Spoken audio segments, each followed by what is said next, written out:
Hello, my dear learners. Welcome back to my new class. How are you? I hope you are keeping well by the grace of Allah. I am also well. Now we are going to start my class about passage narration. At first, I want to show an example from passage narration. Then I will try to my level best to solve this exercise. So let's get started. Hello my dear learners, আজকের ক্লাসে তোমরা passage নারেশনের একটি গুরুত্বপূর্ণ exercise দেখছো। সর্বপ্রথমে আমি এই এক্সারসাইজটি ভালোভাবে বিচার বিশ্লেষণ করার জন্য যথাসাধ্য চেষ্টা করব। তারপর এই এক্সারসাইজটি ডিরেক্ট স্পিচ থেকে ইনডিরেক্ট স্পিচে পরিবর্তন করব। তো মাই ডিয়ার লার্নার্স, চলো শুরু করা যাক। ডিয়ার লার্নার্স, তোমরা দেখছো এখানে দেওয়া আছে Hello Rishka Polar, will you go? Said I. আমি বললাম, হাই রিস্কা চালক, তুমি কি যাবে? Where? Said the Rishka Polar. রিস্কা চালক বলল, কোথায়? I want to go the railway station. আমি রেলওয়ে স্টেশনে যেতে চাই। I may go if you pay me 200 টাকা। আমি যাব যদি আপনি আমাকে 200 টাকা পে করেন। Said the রিস্কা পোলার। রিস্কা পোলার বলল। তো মাই ডিয়ার লার্নার্স, এখানে আমরা প্রথম যে সেন্টেন্সটি দেখছি, এখানে বলা আছে হ্যালো রিস্কা পোলার, উইল ইউ গো? হাই রিস্কা চালক, তুমি কি যাবে? সেড আই, আমি বললাম। ডিয়ার স্টুডেন্টস, আমাদেরকে একটি জিনিস মনে রাখতে হবে, ডিরেক্ট স্পিচ থেকে ইনডিরেক্ট স্পিচে পরিবর্তন করার সময় যে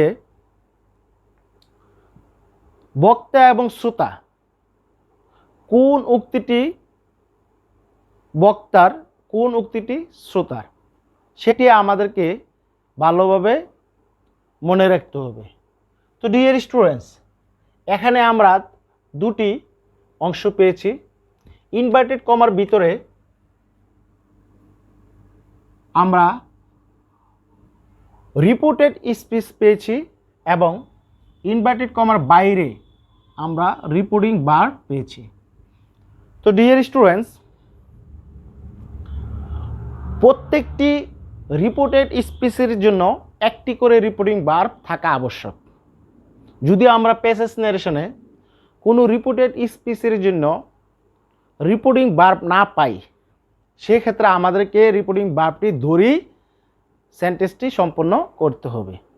আমাদেরকে গ্যাস করতে হবে আসলে এই রিপোর্টেড স্পিচটি কার উক্তি, বক্তার নাকি শ্রোতার, সেটি আমাদেরকে ভালোভাবে গ্যাস করতে হবে।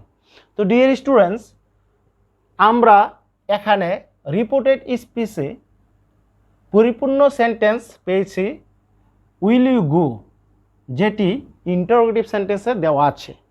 তো ডিয়ার স্টুডেন্টস, আমরা জানি কোনো সেন্টেন্স ইন্টারোগেটিভ হলে আমাদেরকে রিপোর্টিং ভার্বটি আস্কড ব্যবহার করতে হয়।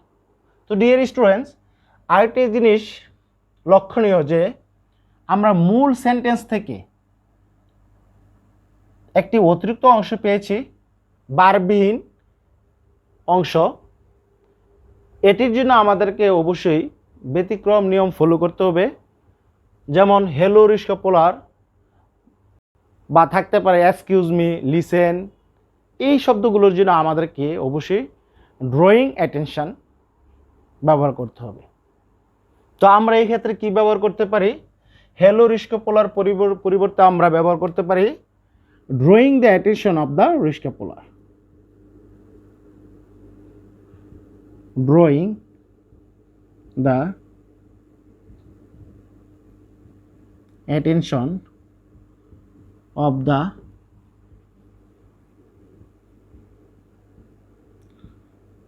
রিস্কা পোলার। তারপর আমরা কমা ব্যবহার করব। হ্যালো মাই ডিয়ার লার্নার্স, এখানে তোমরা দেখছো যে হ্যালো রিস্কোপোলার।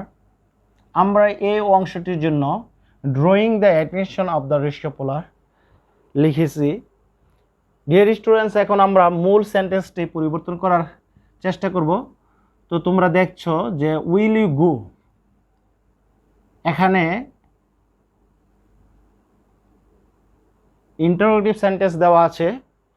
সাবজেক্টের পূর্বে যেহেতু অক্সিলারি ভার্ব উইল ব্যবহৃত হয়েছে, সো আমরা যখন ডিরেক্ট স্পিচ থেকে ইনডিরেক্ট স্পিচে পরিবর্তন করব তখন আমরা কমার পরিবর্তে ইফ বা উইদার ব্যবহার করব। আর যেহেতু এটি ইন্টারোগেটিভ সেন্টেন্স, তাই আমরা রিপোর্টিং ভার্বটি অবশ্যই আস্কড লিখব। তো আমরা লিখতে পারি আই আস্কড রিস্কোপোলার। রিস্কোপোলারের প্রোনাউন আমরা লিখতে পারি হিম, অবজেক্টিভ ফ্রম হিম লিখতে পারি আই আস্কড হিম। কমার পরিবর্তে আমরা ইফ লিখব। তারপর আমরা যেহেতু এখানে সাবজেক্ট সেকেন্ড পারসন ইউ পেয়েছি, তো সেকেন্ড পারসন ইউ পেলে অবশ্যই এটি রিপোর্টিং ভার্বের অবজেক্ট অনুসারে পরিবর্তন করতে হবে। তো ডিয়ার স্টুডেন্টস, যদিও এখানে রিপোর্টিং ভার্ব দেওয়া আছে সেড আই, কিন্তু রিপোর্টিং ভার্বের অবজেক্টই হবে রিস্কোপোলার। তো আমরা লিখতে পারি রিস্কোপোলারের প্রোনাউন আমরা হি লিখতে পারি। Drawing the attention of the rickshaw puller, I asked him if হি।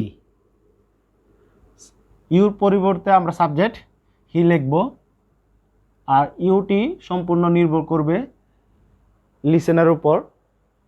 তো লিসেনারের প্রোনাউন আমরা হি পেয়েছি। তারপর আমরা উইলের ট্রু ফর্ম ব্যবহার করব, যেহেতু উইল ওয়ান ফর্মে দেওয়া আছে। তো আমাদেরকে একটি জিনিস মনে রাখতে হবে, সাবজেক্টের পর যদি ভার্ব ওয়ান হয় সেক্ষেত্রে আমাদের ভার্ব টু ব্যবহার করতে হবে, আর যদি ভার্ব টু থাকে সেক্ষেত্রে আমাদেরকে হ্যাড প্লাস ভার্ব থ্রি ব্যবহার করতে হবে। তো ডিয়ার স্টুডেন্টস, আমরা উইলের ট্রু ফর্ম লিখব উড, তারপর মূল ভার্ব গো। তো আশা করি তোমরা বুঝতে পেরেছ। Next, where said the rickshaw puller. যখন আমি বলেছিলাম হাই রিক্সা চালক তুমি কি যাবে, রিক্সা চালক বলল হোয়ার কোথায়। তো ডিয়ার স্টুডেন্টস, সে সংক্ষেপে বলেছিল যে হোয়ার কোথায়। আসলে কিন্তু আমাদেরকে যখন ডিরেক্ট স্পিচ থেকে ইনডিরেক্ট স্পিচে পরিবর্তন করতে হবে সেক্ষেত্রে আমাদেরকে অবশ্যই পুরো সেন্টেন্সটি গেস করতে হবে যে আসলে কি হতে পারে। রিস্কোপোলার বলেছিল হোয়ার কোথায়, তার মানে এই নয় যে শুধু হোয়ার। রিস্কোপোলার বলেছিল আপনি কোথায় যাবেন। হোয়ার উইল ইউ গো, আপনি কোথায় যাবেন, ওই সেন্টেন্সটিকে আমরা ডিরেক্ট স্পিচ থেকে ইনডিরেক্ট স্পিচে পরিবর্তন করব। তো আপনি কোথায় যাবেন, হোয়ার উইল ইউ গো, এখানে কিন্তু আমরা সাবজেক্ট ইউ পেয়েছি। তো ডিয়ার স্টুডেন্টস, যেহেতু রিস্কোপোলার বলেছিল হোয়ার আপনি কোথায় যাবেন, এটি কিন্তু ইন্টারোগেটিভ সেন্টেন্স। ইনভার্টেড কমার ভিতরে যে আমরা রিপোর্টেড স্পিচটি পেয়েছি এটি ইন্টারোগেটিভ সেন্টেন্স হওয়ার কারণে আমরা রিপোর্টিং ভার্বটি আস্কড লিখব। তো আমরা লিখতে পারি দি রিস্কোপোলার আস্কড, কাকে জিজ্ঞেস করেছিল, আমাকে। যেহেতু রিস্কোপোলার এখন হলো এই সেন্টেন্সের ক্ষেত্রে হলো স্পিকার, সে বলতেছে এখন আমি শুনতেছি, তাহলে এখানে লিসেনার হবে আই। তো আই এর অবজেক্টিভ ফর্ম আমাকে লিখতে হবে মি। দি রিস্কোপোলার আস্কড মি, আমাকে জিজ্ঞেস করেছিল হোয়ার। তো আমরা জানি যে ডব্লিউএস কোশ্চেনযুক্ত ইন্টারোগেটিভ সেন্টেন্সের ক্ষেত্রে কমার পরিবর্তে আমাদেরকে কিছুই ব্যবহার করতে হয় না। তো আমরা লিখব হোয়ার।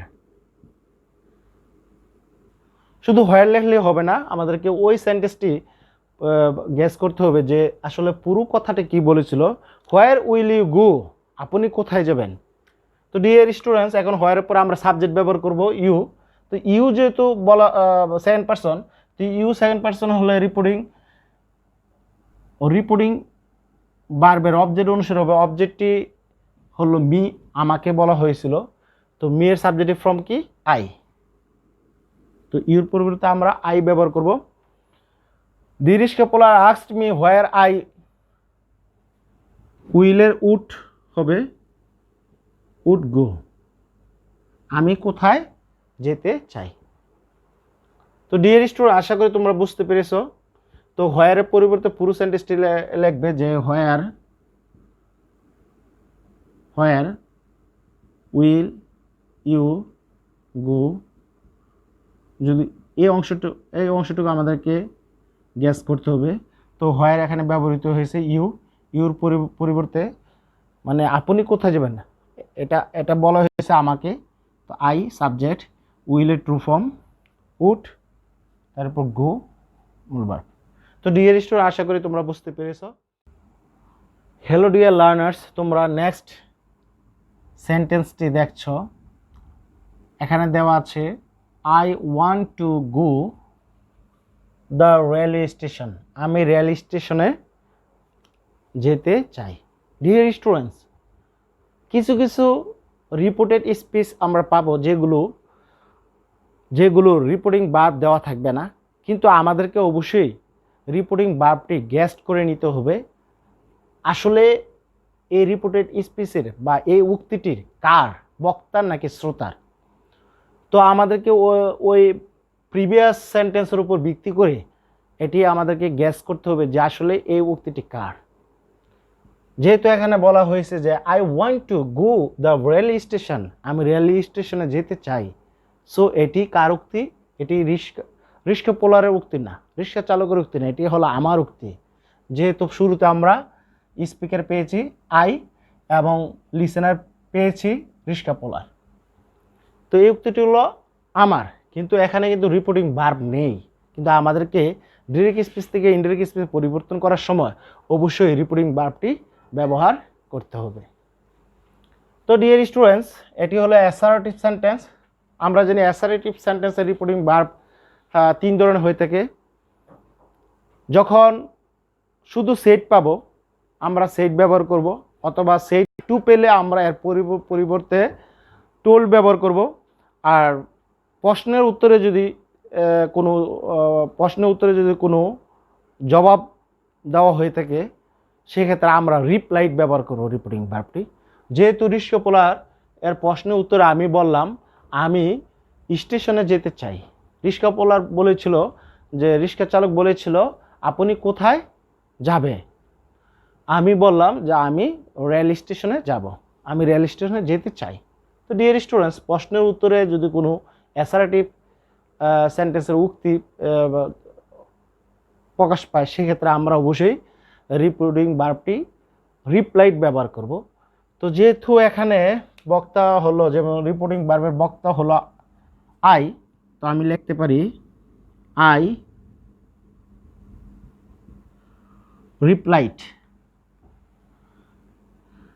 রিপ্লাইড, কমার পরিবর্তে আমরা দ্যাট ব্যবহার করব। তো ডিয়ার স্টুডেন্ট, এখানে আই হলো ফার্স্ট পারসন, তো ফার্স্ট পারসন হলে রিপোর্টিং ভার্বের সাবজেক্টই হবে। তো subject I reply that I. তারপর ওয়ান্ট, ভার্ব ওয়ান দেওয়া আছে, ভার্ব ওয়ানকে আমরা টুতে পরিণত করব। I wanted to go the railway station.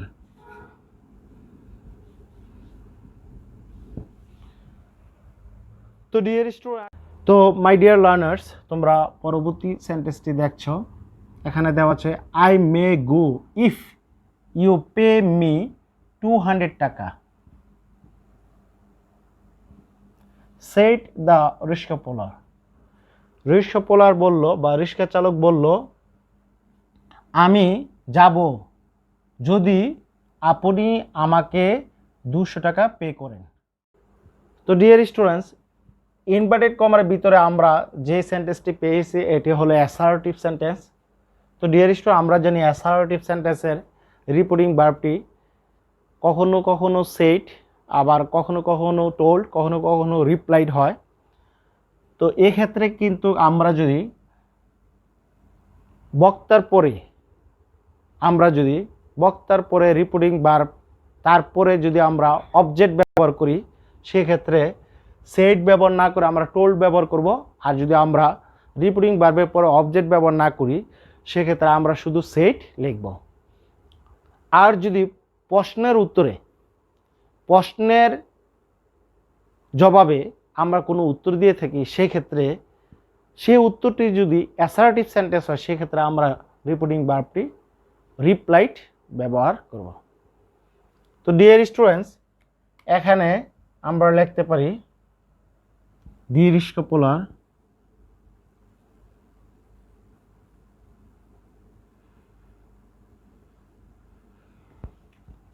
Told, object ব্যবহার করলে অবজেক্টটি হবে মি।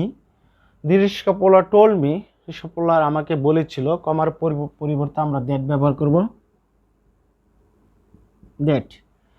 তারপর সাবজেক্ট যেহেতু ফার্স্ট পারসন হলে রিপোর্টিং ভার্বের সাবজেক্ট অনুসারে পরিবর্তন করতে হবে, সেকেন্ড পারসন হলে রিপোর্টিং ভার্বের অবজেক্ট অনুসারে পরিবর্তন করতে হবে, থার্ড পারসন হলে কোনো পরিবর্তন করতে হবে না। তো ডিয়ার স্টুডেন্টস, এখানে আমরা আই যেহেতু ফার্স্ট পারসন, তো ফার্স্ট পারসন এখানে রিপোর্টিং ভার্বের সাবজেক্ট হলো রিস্কা পোলারের প্রনাউন আমরা হি লিখতে পারি, হি। তারপর মের to from might go if. তো ডিয়ার স্টুডেন্ট, এখানে আমরা সেকেন্ড পারসন পেয়েছি ইউ। তো ইউ যেহেতু সেকেন্ড পারসন পেয়েছি, তো আমরা রিপোর্টিং ভার্বের অবজেক্ট অনুসারে পরিবর্তন করে, অবজেক্ট দেওয়া আছে মি, তো মি এর সাবজেক্টিভ ফর্ম আমরা লিখতে পারি I. Pay to form paid. তো ডিয়ার স্টুডেন্টস, আমরা প্রিভিয়াস ক্লাসে একটি সূত্র দিয়েছিলাম, যেটিতে আমি দেখিয়েছিলাম যে ভার্ব 1 পেলে আমরা ভার্ব 2 ব্যবহার করব, আর ভার্ব 2 পেলে আমরা হেড প্লাস ভার্ব 3 ব্যবহার করব। তো ডিয়ার স্টুডেন্টস, কখন আমরা ভার্ব 1কে ভার্ব 2-তে পরিণত করব, কখন আমরা ভার্ব 2 পেলে হেড প্লাস ভার্ব 3-তে পরিণত করব, এটি কোন ধরনের ভার্বের ক্ষেত্রে, এটি যেই কোনো ভার্ব হোক, আমরা এই সূত্র অনুসারে করার চেষ্টা করব। হতে পারে সেটি অক্সিলারি ভার্ব, হতে পারে সেটি মূল ভার্ব।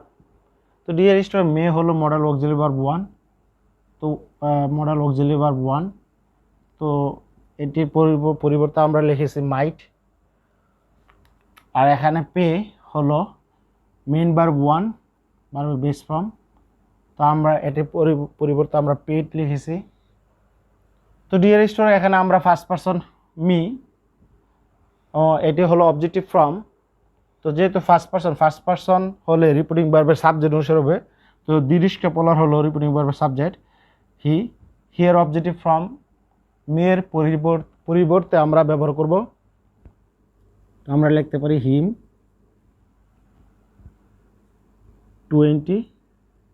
200 টাকা। তো ডিয়ার স্টুডেন্ট, আশা করি তোমরা বুঝতে পেরেছো।